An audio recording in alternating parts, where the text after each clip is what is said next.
ദൈവനാമത്തിന് മഹത്വം.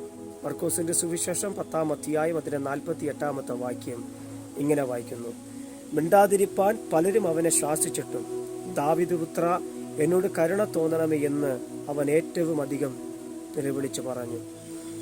എരികോ പട്ടണത്തിലെ പിശയാചിക്കുന്ന മനുഷ്യനായ ഭർത്തിമായി, ഈ മനുഷ്യന്റെ ജീവിതത്തിൽ ജന്മന കാഴ്ചയില്ല. എന്നാൽ യേശു കർത്താവ് തൻ്റെ ദേശത്ത് വന്ന് എന്ന് അദ്ദേഹം അറിഞ്ഞപ്പോൾ അദ്ദേഹം ഉറക്കെ നിലവിളിച്ച് പറഞ്ഞ ഭാഗമാണ് നാം ഇപ്പോൾ കേട്ടത്.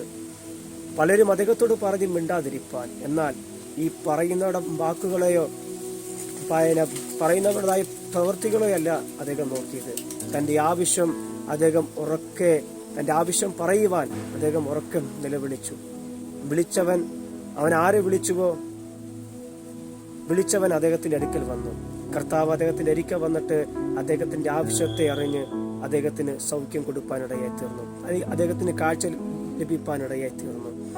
എന്നെ കേൾക്കുന്ന പ്രിയപ്പെട്ടവരെ, നമ്മുടേതായ ജീവിതത്തിൻ്റെതായ ഓരോ സ്റ്റെപ്പുകളും നാം ഒരു കാര്യത്തിൽ തീരുമാനമെടുത്ത് നാം ഇറങ്ങിത്തിരിക്കുമ്പോൾ നമ്മെ നോക്കി മിണ്ടാതിരിപ്പാൻ പറയുന്നവരുണ്ടായിരിക്കാം, നമ്മെ നോക്കി വിമർശിക്കുന്നവരുണ്ടായിരിക്കാം, നമ്മെ നോക്കി കുറ്റം പറയുന്നവരുണ്ടായിരിക്കാം.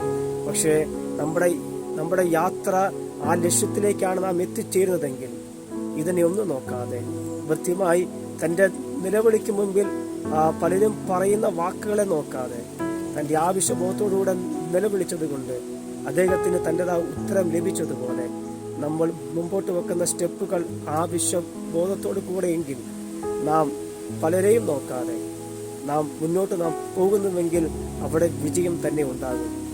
ഈ വിമർശനങ്ങളും കുറ്റങ്ങളും അല്ലെങ്കിൽ നമ്മളെക്കുറിച്ച് നല്ലത് പറയണമെന്ന് നാം ചിന്തിക്കുന്നുണ്ടെങ്കിൽ അതൊക്കെ നമുക്ക് പരാജിതമായി തന്നെ മാറത്തുള്ളൂ. അതിനെ നോക്കിയാൽ പരാജയം തന്നെ സംഭവിക്കും. എന്നാൽ ഇവയെ നോക്കാതെ മുന്നോട്ട് പോകുന്നവനാണ് വിജയത്തിൽ എത്തുക തന്നെ ചെയ്യും.